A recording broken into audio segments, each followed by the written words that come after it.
Êxodo, capítulo 14. Inicialmente vamos ler somente o versículo 15. E os irmãos vão manter a Bíblia aberta para acompanharmos a leitura durante a exposição. Êxodo 14, 15 diz assim: Disse o Senhor a Moisés: Por que clamas a mim? Dize aos filhos de Israel que marchem. Eterno Deus, nós te agradecemos porque mais uma oportunidade tivemos a chance de ler a tua palavra aqui nessa manhã. Clamamos pela iluminação do Espírito Santo para nos fazer entender. A simples leitura já é abençoadora, Pai, mas nós precisamos entender a tua vontade e para isso contamos com a atuação poderosa do teu Santo Espírito. Em nome de Jesus.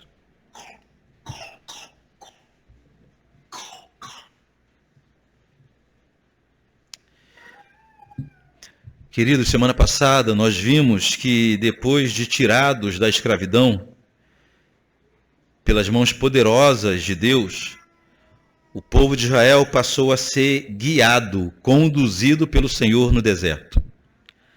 A libertação da escravidão, em hipótese alguma, se transformou em uma autonomia para o povo. Pelo contrário, deixaram de ser escravos de Faraó para serem servos de Deus. E vimos como isso é um grande privilégio, uma grande bênção isso.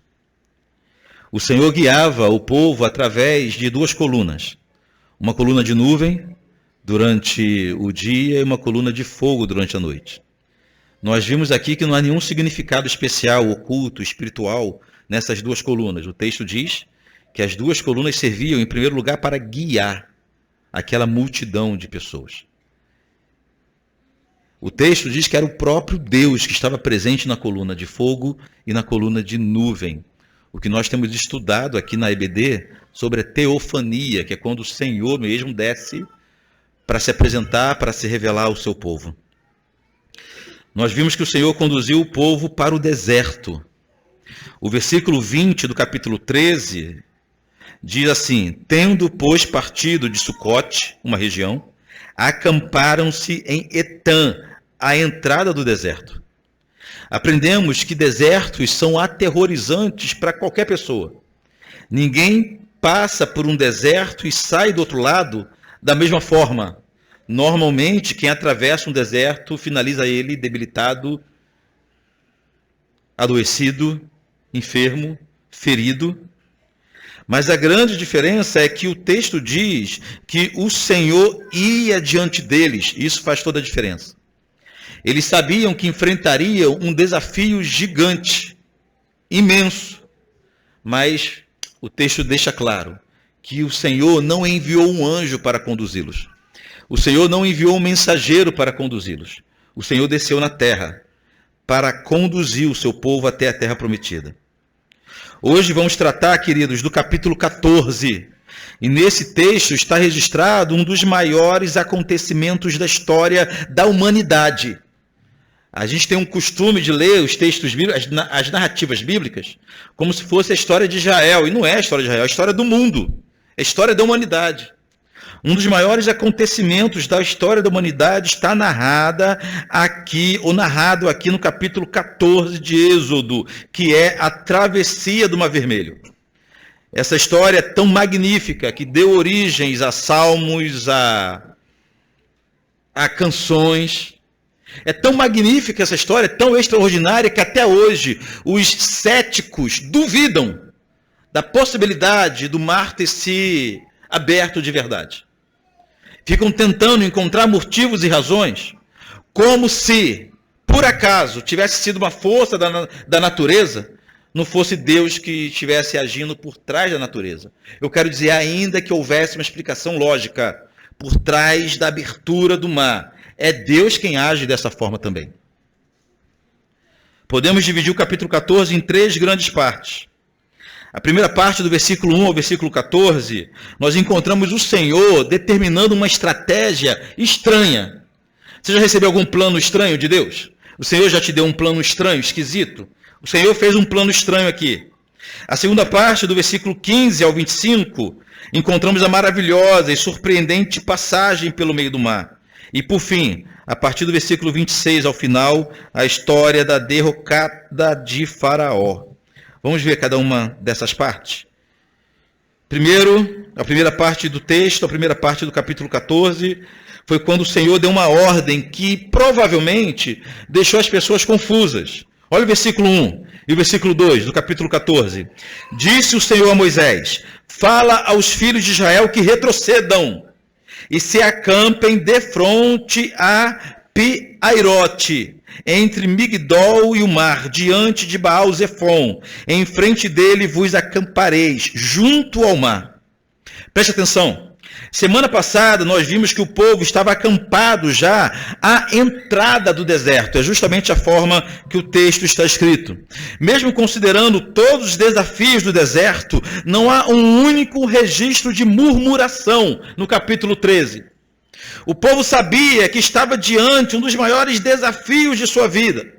Mas eles sabiam que o deserto, apesar de muito difícil, era o que os afastava da realização, do cumprimento da promessa de Deus, que era a terra de Canaã, que o Senhor prometeu dar ao pai Abraão.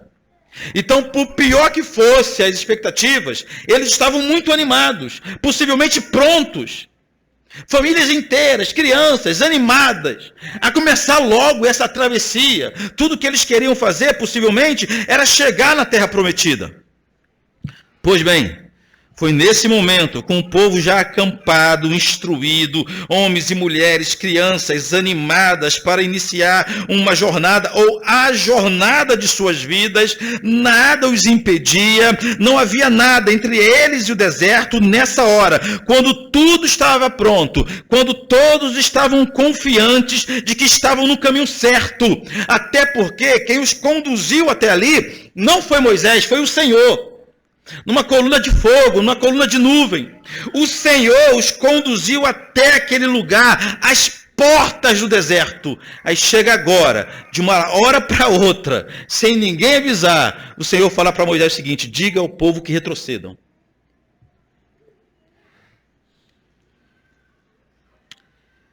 Retrocedam e se acampem defronte a Pi-Airote, entre Migdol e o mar. Isso era muito estranho, queridos. Retroceder só tem um sentido, que é voltar atrás. Agora, a pergunta é: voltar atrás por quê? Voltar ao caminho por quê? Se foi Deus que nos trouxe até aqui. O que está vendo na mente de Deus? Será que Deus mudou de ideia? Será que Deus se enganou? Será que Deus estava vendo um mapa ao contrário, de cabeça para baixo? O GPS não estava funcionando. Qual era o problema? Foi Deus que nos conduziu a uma região. O Senhor levou ao povo à porta do deserto. E agora simplesmente diz: retrocedam, andam para trás. Esqueçam o deserto e vão para frente do mar. Gente, tinha caminho para Canaã sem passar pelo mar. Você vê o mapinha ali da região, da península do Sinai? Inclusive é um braço do mar que faz o mar vermelho, o outro vai para o outro lado que cria a península do Sinai. Eles poderiam passar por cima, sem ter que atravessar por águas. É essa a rota. O Senhor fala: não, não é por aí. Voltem atrás. O que mais me chama atenção nesse ponto não é o Senhor mudar a direção do povo. O que mais me chama atenção nesse ponto é que, por mais uma vez, tendo uma grande oportunidade, veja bem, o povo não murmurou. Estranho isso, né? Estranho isso, né? O Senhor tira e faz caminhar, leva para a beira do deserto, eles não murmuram, como vimos semana passada. O Senhor não os conduziu pelo caminho mais rápido, vimos semana passada, pela estrada que dá para a Filístia, assim que diz o texto, o caminho mais rápido. E eles não murmuraram. E agora o Senhor manda eles voltar atrás, andar tudo de volta, sabe-se lá quanto tempo. E mais uma vez esse povo não murmurou. Sabemos que daqui a pouco esse mesmo povo se tornará nos maiores reclamadores do universo, os maiores murmuradores da terra. Mas até aqui o povo se mantém em uma bela obediência. Tudo era festa. para aqueles que tinham acabado de serem libertos da escravidão pelas mãos poderosas de Deus. Mas o Senhor tinha um plano, ele sempre tem um plano. Ele desejava, preste atenção, guarde essa informação, ele desejava acabar com Faraó e reduzir a nada a força do Egito. Nós vimos, queridos, que quando o Senhor visita com juízo, não é de uma hora para outra. O Senhor deu todas as oportunidades para o Egito se arrepender de todas as suas iniquidades. As pragas que nós vimos, passamos uma a uma, algumas semanas atrás, eram oportunidades que Deus dava de todo mundo temer a Deus e se voltar e se arrepender. Não precisava se converter não, bastava liberar Israel. Mas ainda assim com o coração endurecido. Aquele povo, em especial o seu rei Faraó, permaneciam duros diante do Senhor. O Senhor então desejava acabar definitivamente, reduzir a força do Egito e acabar com aquele rei. Olha o que diz o versículo 3 e o versículo 4. Então Faraó dirá, isso aqui é Deus falando, vocês vão retroceder. Então Faraó dirá dos filhos de Israel, estão desorientados na terra, o deserto os encerrou. Endurecerei, Deus falando, o coração de Faraó, para que os persiga, e serei glorificado em Faraó e em todo o seu exército, e saberão os egípcios que eu sou o Senhor. E eles assim fizeram. O Senhor sabia que a notícia da mudança de rota chegaria até o rei do Egito. Faraó interpretaria aquela ação como uma fragilidade de Israel. Faraó entenderia que Israel estava perdido no deserto, sem saber o que fazer no deserto. Tudo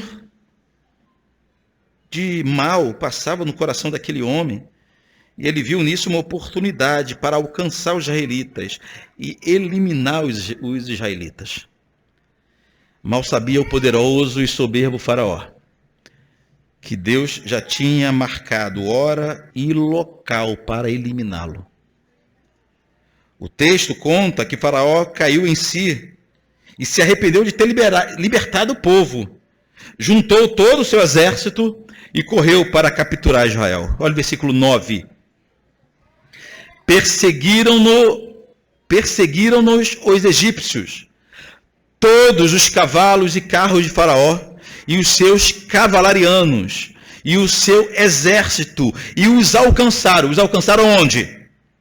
Acampados junto ao mar, perto de Piairote, defronte a Baal-Zefon, exatamente no lugar que o Senhor ordenou, ou seja, em santa obediência. O povo estava justamente onde o Senhor mandou que ele estivesse, porque Deus tinha um plano, Deus tinha um encontro marcado, Deus tinha agendado o encontro naquele lugar, mas com Faraó.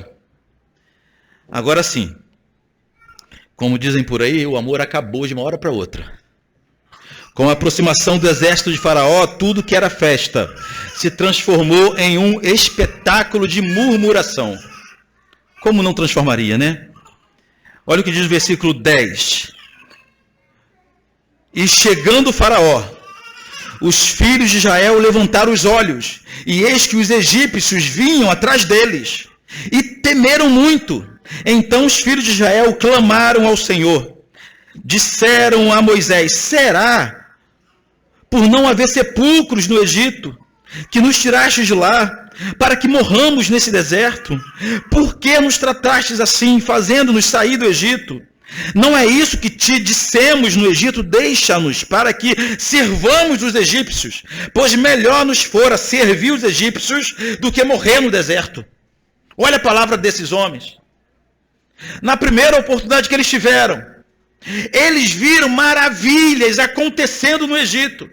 Eles viram o que Deus é capaz de fazer com o seu poder. Mas na primeira oportunidade que eles tiveram, ao invés de clamarem a Yahvé, preferiram culpar a liderança e culpar as ações de Moisés. Começaram a sentir saudade da escravidão. Isso aqui vai ser recorrente durante a peregrinação do deserto, vamos ver. Sempre que passarem por algum tipo de dificuldade, eles vão sentir saudade do tempo passado. Eles vão ver enxergar, lembrar do Egito com outros olhos. Vai ter uma oportunidade que eles vão sentir fome, eles vão lembrar que lá no Egito tinha o quê? Tinha carne, tinha cebolas, tinha batata no Egito. Um povo murmurador. Um povo que se esquece com facilidade do que Deus fez e do que Deus prometeu. Mas havia um detalhe que fez toda a diferença. O líder do povo, Moisés, conhecia bem o Senhor e conhecia bem a palavra de Deus. Versículo 13. Moisés, porém, respondeu ao povo: não temas, aquietai-vos, e vede o livramento do Senhor que hoje vos fará. Porque os egípcios que hoje vedes, nunca mais os tornareis ver. Essas palavras de Moisés são palavras de quem conhecia de verdade o Senhor. São palavras de quem conhecia de verdade as promessas, as palavras de Deus. Moisés sabia que quem conhece o Senhor e quem conhece as palavras do Senhor não se desespera. Outros sim. Quem pensa que conhece Deus, quem pensa que conhece a palavra de Deus, se desespera quando se vê numa situação de angústia como essa. Mas quem conhece o Senhor e sua palavra não se desespera jamais. Moisés sabia que quem conhece o Senhor e conhece a sua palavra deve se aquietar, descansar, parar de reclamar, parar de murmurar, parar de chorar e apenas contemplar as obras que Deus faz, fez e fará. É confiança em Deus. Veja como termina essa primeira parte no versículo 14. O Senhor pelejará por vós e vos calareis. Isso aqui é quase uma ameaça. Fica claro que o Senhor iria agir para calar a boca, não em primeiro lugar dos adversários. O Senhor iria agir de uma forma para que se calasse não os de fora, mas os de dentro. A ação do Senhor, em primeiro lugar, era para que aqueles de dentro do povo de Deus perdessem a palavra, perdessem o argumento, parassem de reclamar, vendo a obra do Senhor. O trato do Senhor é primeiro com os de dentro. E por isso ele faria maravilha. Chegamos na segunda parte do texto, no que eu chamei de um dos momentos mais extraordinários da história da humanidade. Em uma ação maravilhosa e surpreendente, o Senhor abriu uma fenda no meio do mar com duas finalidades. Havia dois propósitos em Deus quando ele abriu o mar ao meio. Em primeiro lugar, ele queria salvar uns. E em segundo lugar, ele queria eliminar outros com a mesma ação. Dois objetivos na mesma ação de Deus. Versículo 15. Disse o Senhor a Moisés: por que clamas a mim? Dize aos filhos de Israel que marchem. E tu levanta o teu bordão, estende a mão sobre o mar e divide-o, para que os filhos de Israel passem pelo meio do mar em seco. Esse foi o primeiro objetivo, providenciar um escape para aquele povo, levar salvação para aquele povo desesperado. A primeira razão pela qual o Senhor abriu o mar vermelho foi para salvar os seus, salvar o seu povo. Agora olhem o segundo objetivo de Deus naquele dia, no versículo 17. Eis que endurecerei o coração dos egípcios, para que vos sigam, e entre nele quem? No mar.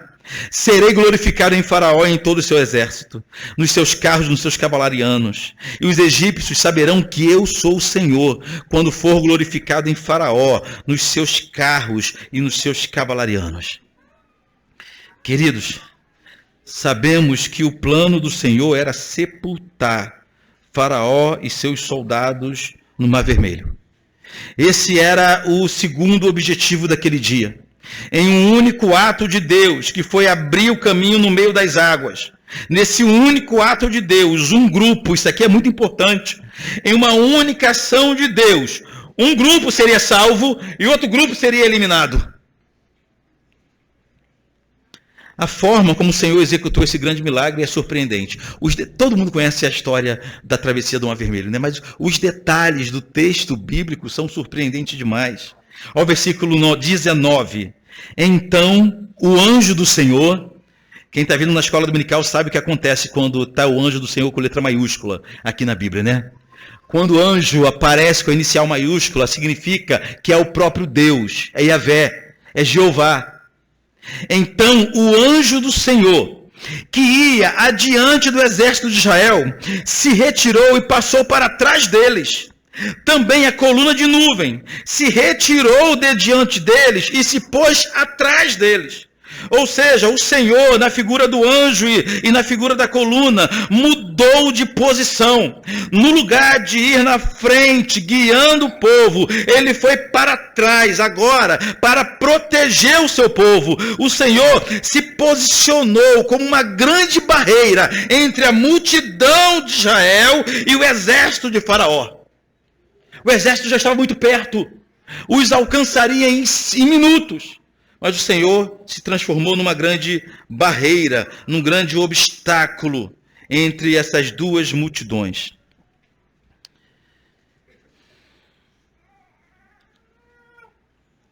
Ao versículo 20. E ia entre o campo. Aqui o campo fala de multidão, né, do povo ou do exército. E ia entre o campo dos egípcios e o campo de Israel.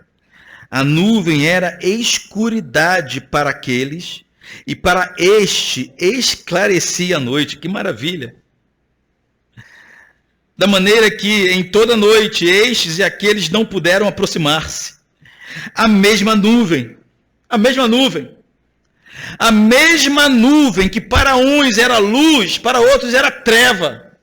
A mesma nuvem que clareava um caminho de uns, atrapalhava, escurecia o caminho de outros.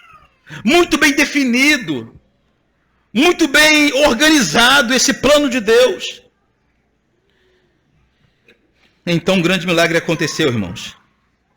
Enquanto Moisés estendia a mão, o Senhor soprou nas águas que se abriram em uma largura tão grande que o povo podia passar com tudo que tinha. O povo não pisou em lama. O povo não pisou em terra úmida. O texto diz que a terra secou. As águas formaram duas grandes paredes, de um lado e do outro lado. Lembra da multidão? Nós contamos pelo menos, no mínimo, 2 milhões de pessoas. Eu sempre faço esse relato para a gente ter ideia do que está acontecendo. 2 milhões de pessoas, a população de Nova Iguaçu e de Caxias juntas, passando por entre o mar. Não é conforme a gente vê em quadros pintados, uma abertura de 10 metros de largura e o povo caminhando, não. Deveria ser uma abertura gigantesca para que todos passassem juntos e famílias inteiras, com carros, com carruagens, com gado, todo tipo de animal. É isso que diz o versículo 21 e 22. Então Moisés estendeu a mão sobre o mar, e o Senhor, por um forte vento oriental que soprou toda aquela noite, fez retirar-se o mar, que se tornou terra seca, e as águas foram divididas, e os filhos de Israel entraram pelo mar em seco, e as águas lhe foram qual muro à sua direita e à sua esquerda. Que visão espantosamente maravilhosa! A gente só se maravilha, mas deveria ser uma visão espantosa, terrível, de amedrontar todos, inclusive os filhos de Israel.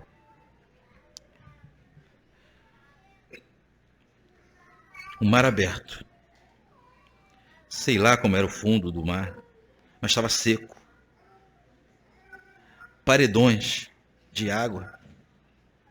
As crianças gostam de imaginar tubarões passando, peixes aparecendo, como se fosse uma tela, não é verdade?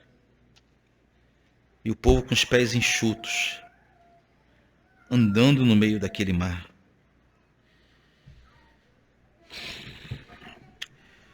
Os egípcios, movidos por ódio, arrogância, soberba, acharam simplesmente que poderiam também andar pelo caminho que o Senhor abriu para os seus filhos. O Senhor abriu o caminho para os seus filhos.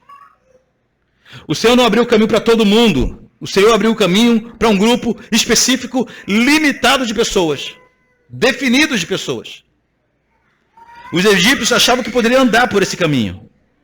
Olha o versículo 23. Os egípcios que os perseguiam entraram atrás deles, todos os cavalos de Faraó, e seus carros, e seus cavalarianos, até o meio do mar. Queridos, esse milagre se deu durante a noite. Antes do amanhecer, Faraó e seu exército já estavam no meio do mar. O povo não tinha terminado a sua travessia quando Faraó e seu exército chegou no meio do mar. Olha o que diz o versículo 24.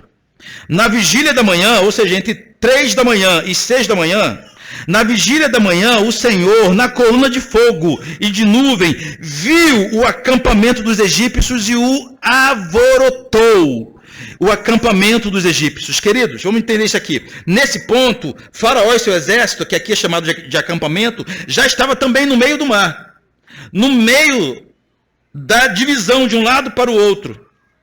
Quando a palavra que foi traduzida por alvorotou, não é uma palavra muito comum no nosso vocabulário, não é verdade?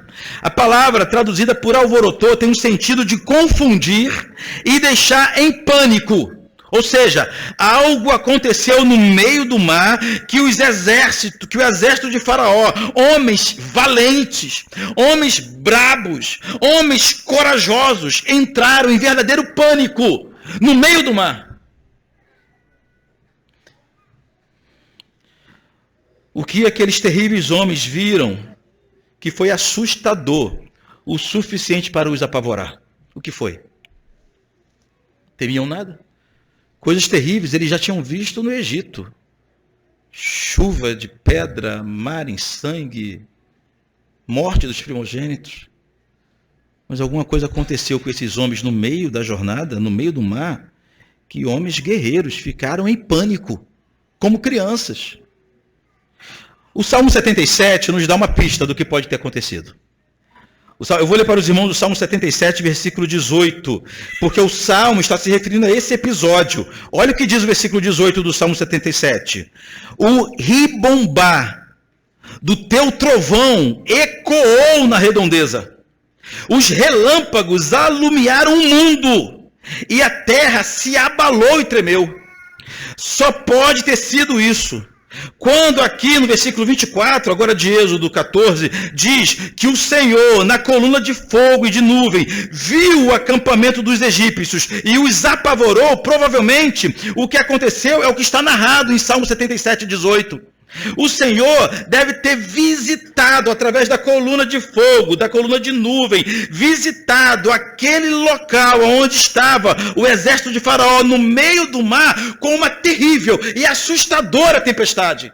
Raios, relâmpagos, trovões, ao ponto de deixar aqueles homens guerreiros, que já tinham visto de tudo na vida, apavorados, em pânico, como crianças. Faz todo sentido, não faz?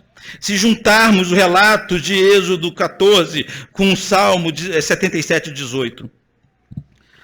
Ou seja, no meio daquela assustadora tempestade, os homens ficaram apavorados.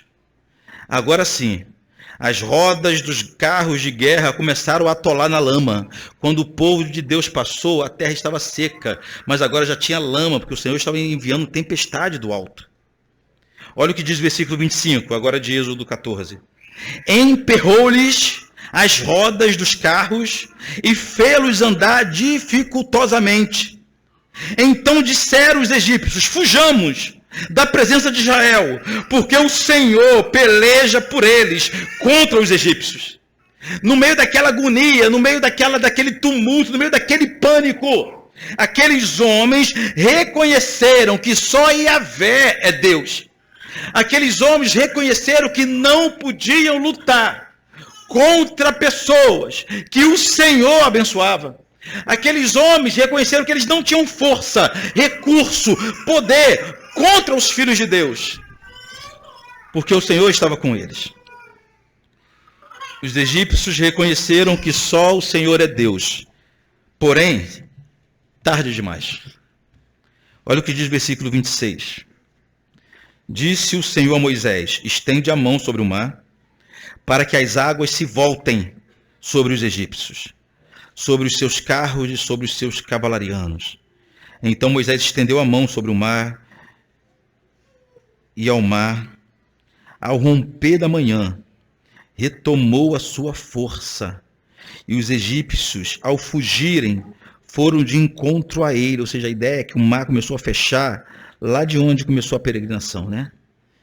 E os egípcios, ao fugirem, foram de encontro a ele, e o Senhor derribou os egípcios no meio do mar.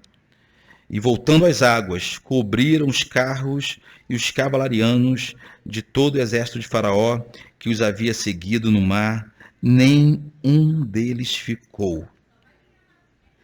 Quem tem dúvida se Faraó morreu nesse dia, o texto diz que nem um deles ficou. O poderoso e temido Faraó, com toda a sua arrogância, foi vencido, humilhado, morto, junto com todo o seu exército, pelas mãos do nosso Deus. Esse relato termina com uma cena emblemática e até assustadora. Para aqueles que têm o estômago meio fraco, né, como eu, só de imaginar uma cena dessa pode passar mal. Versículo 30. Assim o Senhor livrou Israel, naquele dia, das mãos dos egípcios, e Israel viu os egípcios mortos na praia do mar. Amanheceu o dia. A praia estava tomada de cadáveres. Dentre eles, o terrível, temido, orgulhoso, soberbo Faraó do Egito.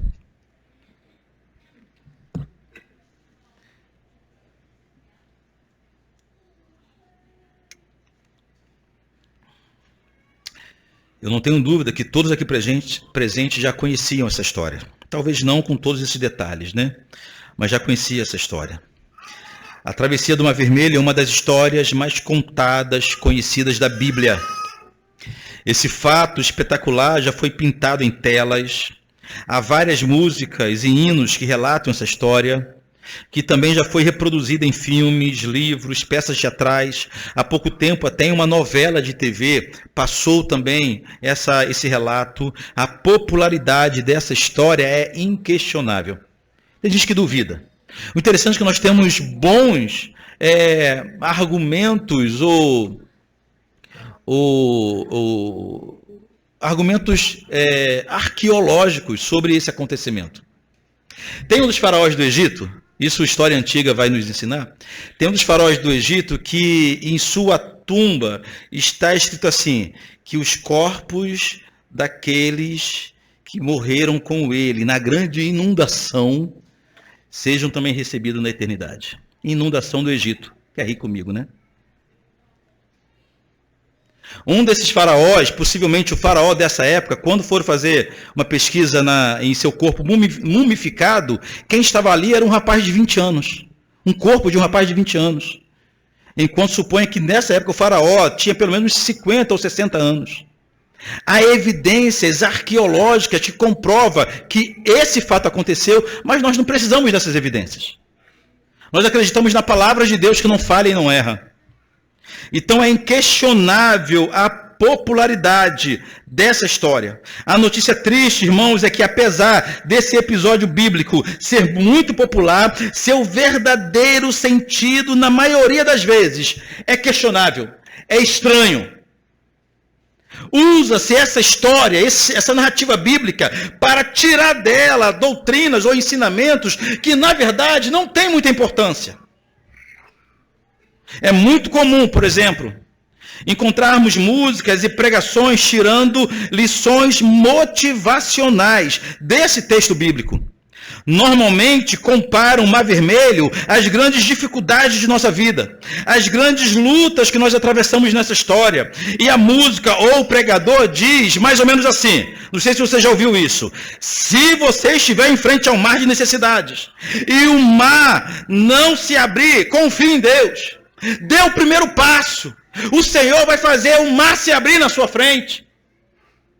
Ô mar, e se o mar não se abrir? Deus vai fazer você andar sobre as águas. É o que a gente ouve o tempo todo. Aí o candango acredita nisso. Quando passa por uma dificuldade, por uma tragédia, e o mar não se abre, ele cai da fé, ele cai da graça, ele culpa o evangelho, ele culpa a Deus, ele culpa a igreja por ter acreditado numa mentira que a Bíblia não diz. Tem muito crente sincero, gente boa, homem de Deus, mas equivocado em sua interpretação bíblica. Para entender o verdadeiro sentido desse grande milagre, precisamos lembrar que Deus avisou quais eram seus objetivos com aquele poderoso feito. Inicialmente encontramos pelo menos 2 objetivos, eu já citei aqui. Em primeiro lugar, o Senhor queria livrar o seu povo de forma definitiva. Mas em segundo lugar, o Senhor queria eliminar definitivamente também o exército de Faraó. Era o que o Senhor queria.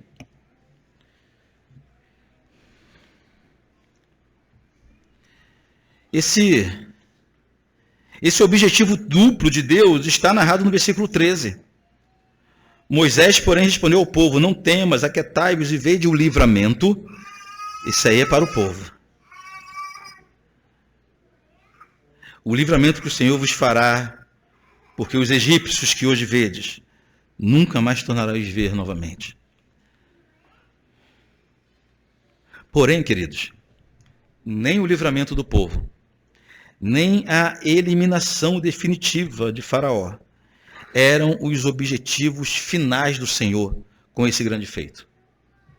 Tudo o que o Senhor fez naquele dia foi para que todos vissem que só o Senhor é Deus, e para que o seu nome fosse glorificado por toda a terra. A ideia de Deus não era só livrar o povo, poderia livrar o povo de outras formas. A ideia do Senhor não era só eliminar Faraó, poderia eliminar Faraó de outras formas. Mas Deus arquitetou uma forma espetacular, surpreendente, terrível, um milagre assombroso, para que esse fato fosse perpetuado durante os séculos, como é até hoje, e para que até hoje todos chegassem à conclusão de que só o Senhor é Deus, Ele que é poderoso, Ele faz o que Ele quer, Ele tem poder sobre todas as forças humanas, sobre todas as forças da natureza, a história está em suas mãos e o seu nome tem que ser glorificado. Na verdade, a história da humanidade, fomos criados para isso, para que no final das contas, o nome de Deus seja mais glorificado ainda. Tudo resulta na glorificação do nome do nosso Deus. Esse é o propósito final de nossas vidas. Esse é o propósito final da história. E esse é o propósito último de cada milagre que o Senhor fez na história, inclusive, ou sobretudo, esse da travessia do Mar Vermelho. O objetivo maior de Deus não era salvar um povo. O objetivo último de Deus não era eliminar um adversário. O objetivo último de Deus não era gerar um feito fantástico para virar música, filme, novela. Nada disso. O objetivo maior de Deus, o grande plano por trás da história, era que o seu santo nome fosse reconhecido e temido em todas as nações, como o grande eu sou, Yahvé, o Todo-Poderoso. Vocês perceberam a expressão usada por Deus quando se referiu a Faraó? O Senhor falou que ele seria glorificado com o que iria acontecer com Faraó. É assim que o texto diz. Eu serei glorificado em Faraó e nos seus cavaleiros. Não é só o povo de Deus que glorifica o Senhor. A vida de todo ser humano glorifica ou glorificará a Deus, querendo ou não. Querendo ou não. Nossa vida será para a glória de Deus. Como exemplo, positivo ou negativo. A nossa vida existe, vivemos para a glória de Deus. E nós glorificaremos ao Senhor. Como um retrato da sua salvação, um retrato do seu juízo. como exemplo de sua salvação ou exemplo do seu juízo. No final das contas, tudo que existe, todos os homens, todas as mulheres, todas as pessoas, só existem para glorificar ao Senhor. A Bíblia diz que chegará o dia que todos perceberão, se convencerão e todo joelho se dobrará diante do Senhor. Todo joelho. Os homens mais poderosos, mais soberbos, nós iremos ver esse faraó soberbo ajoelhado diante do Senhor. Mas cada um de nós também teremos nossas pernas curvadas, se for necessário a força para reconhecermos que Ele é Deus. Uns para a salvação eterna, outros para a perdição eterna. O que aconteceu nesse dia foi tão maravilhoso, irmãos, que o povo não podia correr o risco de esquecer. Por várias vezes, quando o Senhor levantava um profeta para consolar e exortar o povo, o próprio Deus fazia questão de lembrá-los. Eu sou o vosso Deus, que vos tirei da escravidão, vos tirei da terra do Egito, atravessei o mar com vocês. Por várias vezes no relato bíblico a gente encontra isso. Mas há especialmente 2 salmos que nos lembram desse grande livramento. O Salmo 106 e o Salmo 136. Eu vou ler o Salmo 106, enquanto você abre na tua Bíblia o Salmo 136, que iremos fazer uma leitura juntos. Salmo 136. Enquanto isso, você preste atenção na minha leitura do Salmo 6, que diz assim: nossos pais no Egito não atentaram às tuas maravilhas, não se lembraram da multidão das tuas misericórdias e foram rebeldes junto ao Mar Vermelho. Olha que espetáculo. Mas Ele os salvou por amor do seu nome. Presta atenção aqui em mim. Já achou o Salmo 136? O Salmo 106 está dizendo que o Senhor salvou por amor de quem? Dos israelitas? Por amor do seu nome. O Senhor tem um compromisso com o seu nome, com a glória do seu nome. Mas Ele os salvou por amor do seu nome, para lhes fazer notório o seu poder. Repreendeu o mar, e ele secou, e fê-los passar pelo abismo, como por um deserto. Salvou-os das mãos de quem os odiava, e os remiu do poder do inimigo. As águas cobriram seus opressores, nenhum deles escapou. Então creram nas suas palavras, e lhes cantaram louvores. Salmo 106. Do versículo 7 ao versículo 12. Agora o Salmo 136.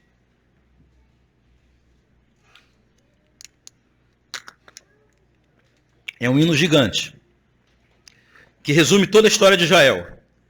Vamos começar a ler a partir do versículo 10, somente do versículo 10 ao versículo 15. É uma espécie de hino que o dirigente ou o sacerdote, um levita, expressava um motivo de adoração e o povo respondia dizendo: porque a sua misericórdia dura para sempre.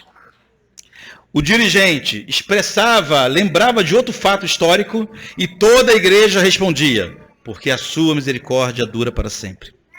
Aí o dirigente lembrava de outro grande feito de Deus e a igreja toda respondia: porque a tua misericórdia dura para sempre. Vamos fazer assim? Eu vou ler a primeira parte de cada versículo, e os irmãos vão ler juntos, porque a sua misericórdia dura para sempre. Tá bom? Salmo 136, a partir do versículo 10. Aquele que feriu o Egito nos seus primogênitos, e tirou a Israel do meio deles, com mão poderosa e braço estendido. Aquele que separou em 2 partes o Mar Vermelho, e por entre elas fez passar Israel, mas precipitou no Mar Vermelho a Faraó e os seus exércitos, porque a sua misericórdia dura para sempre. Um relato bíblico daquilo que Israel jamais poderia esquecer. Está vendo como tem muito mais significado do que resolver problema, passar por cima de problema, ter otimismo? Isso é bobeira diante do grande valor, da grande riqueza que encontramos no relato da passagem do mar. Tem tanto significado o relato da passagem do mar que anos, séculos mais tarde, O apóstolo Paulo comparou, isso aqui é espetacular, o apóstolo Paulo comparou a passagem do povo pelo Mar Vermelho com o batismo cristão. Eu vou ler para os irmãos 1 Coríntios 10, de 1 a 2. 1 Coríntios 10, de 1 a 2. Ora, irmãos, não quero que ignoreis que nossos pais estiveram todos sob a nuvem, e todos passaram pelo mar, tendo sido todos batizados, assim na nuvem como no mar, a respeito de Moisés.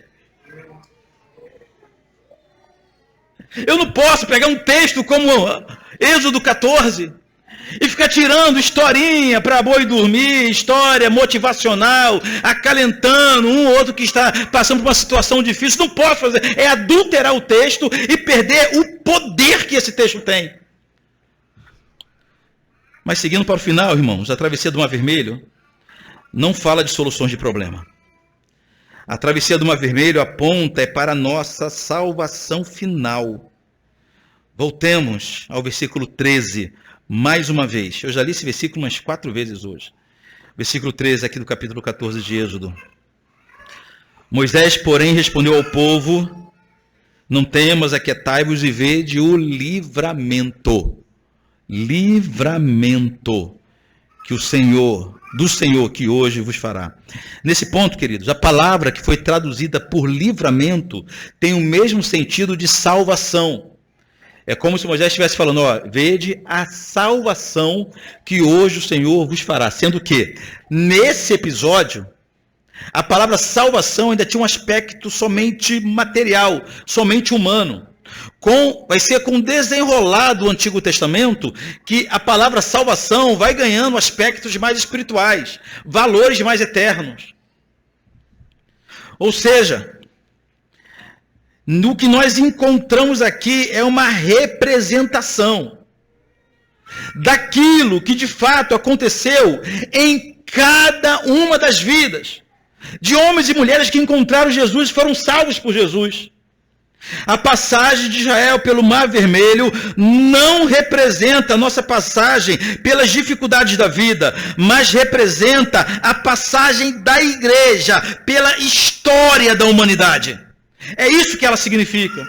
Com o Senhor abrindo o caminho, destruindo nossos grandes adversários, que não é Faraó, mas sim o pecado, a morte e o diabo são destruídos durante a nossa caminhada, e o Senhor garante que concluiremos o percurso e chegaremos do outro lado somente por sua graça e somente por misericórdia. É isso que significa a travessia do Mar Vermelho. Nada mais, nada menos que isso. É glorioso demais. Nosso caminho pelo mar foi aberto por Jesus Cristo quando morreu na cruz do Calvário. Hebreus 10, 19 e 20 diz assim, portanto, irmãos, temos plena confiança para entrar no lugar santíssimo, pelo sangue de Jesus, por um novo e vivo caminho que Ele nos abriu. Que maravilha! Que maravilha.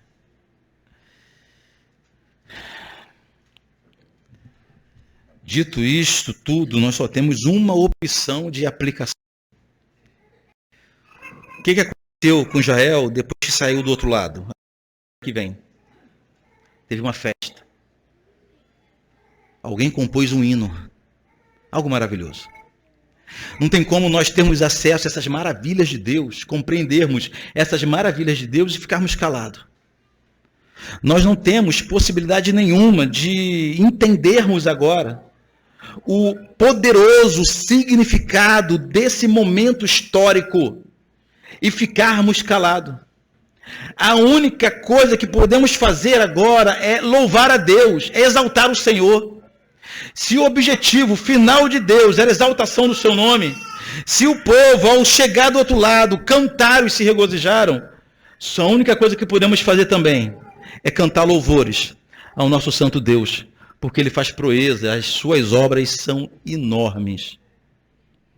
Lá no finalzinho da Bíblia, há um texto também relacionado a esse grande episódio. Vai abrindo a sua Bíblia no livro de Apocalipse. Apocalipse, Novo Testamento.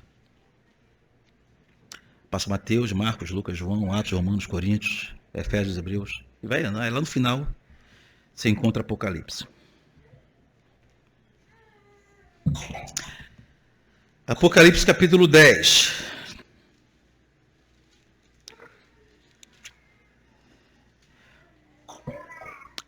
Vou falar mais uma vez. Esse texto bíblico, na verdade, é uma canção que João viu sendo cantado no céu. Várias canções João viu sendo cantado no céu. Mas essa aqui os irmãos vão ver que é especial. João viu uma canção que ele chamou de canção, o cântico de Moisés e do Cordeiro, em Apocalipse capítulo 10. Fazendo uma referência às grandes obras de Deus, dentre elas, a travessia do Mar Vermelho. Apocalipse capítulo 10.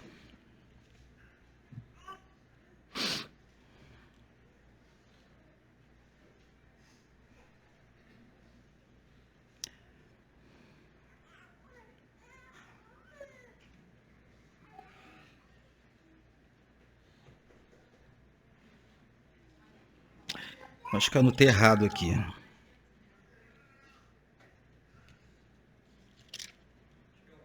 O 11?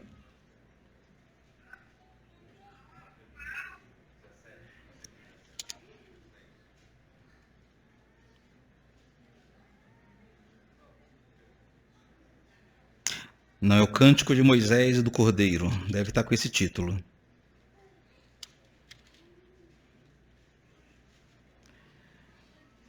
Grandes são as suas obras.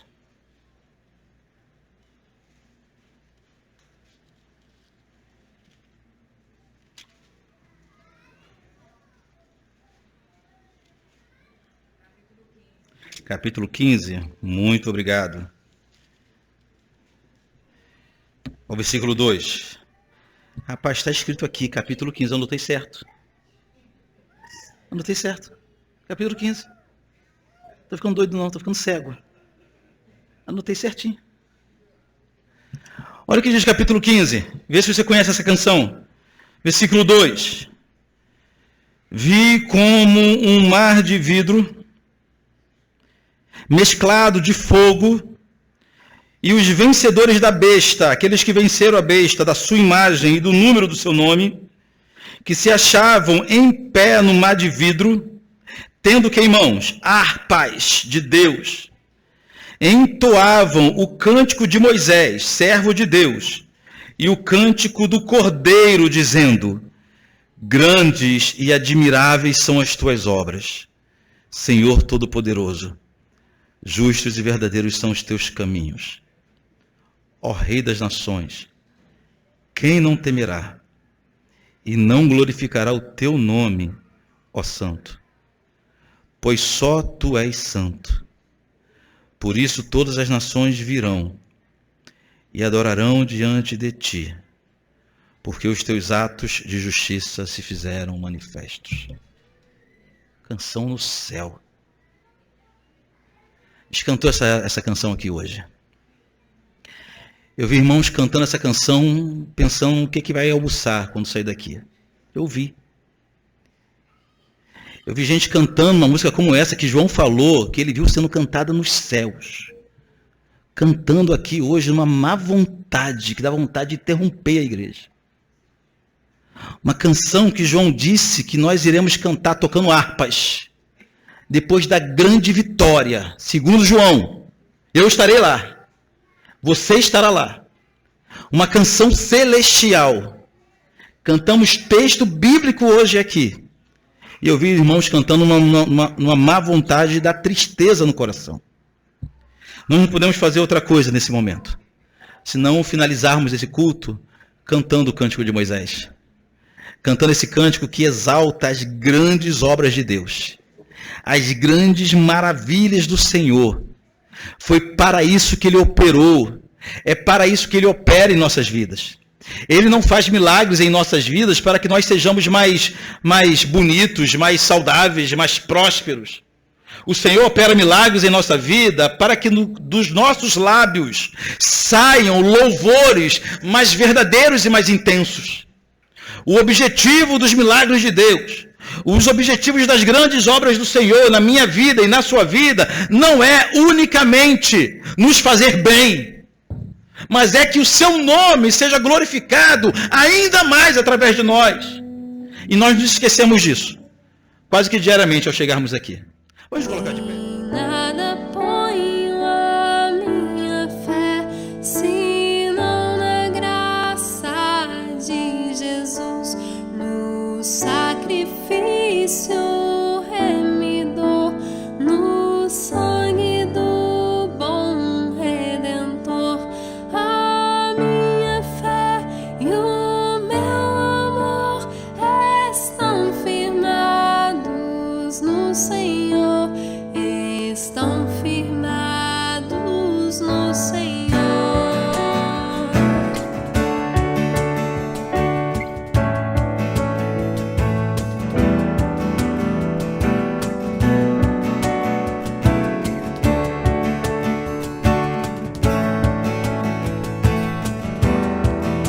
Se não posso a face ver, na sua graça vou viver.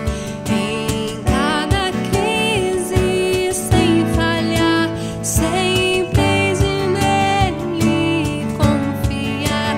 A minha fé e o meu amor estão firmados no Senhor, estão firmados no Senhor.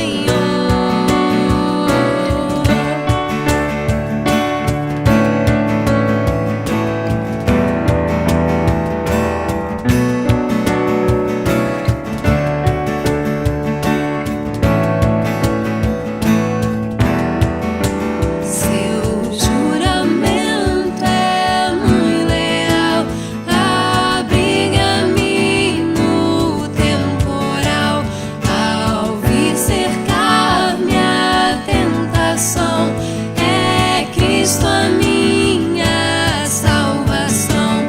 A minha fé e o meu amor estão firmados no Senhor, estão firmados no Senhor.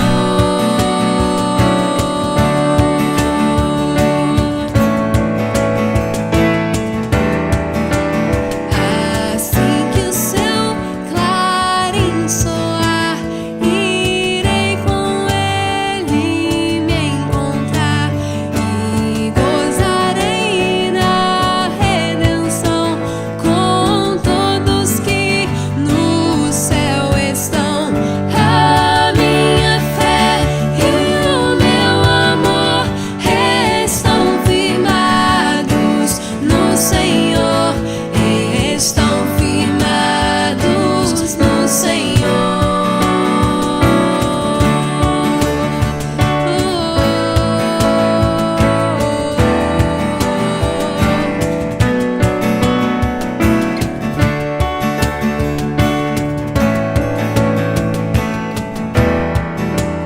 A minha fé e o meu amor estão firmados no Senhor, estão firmados no Senhor.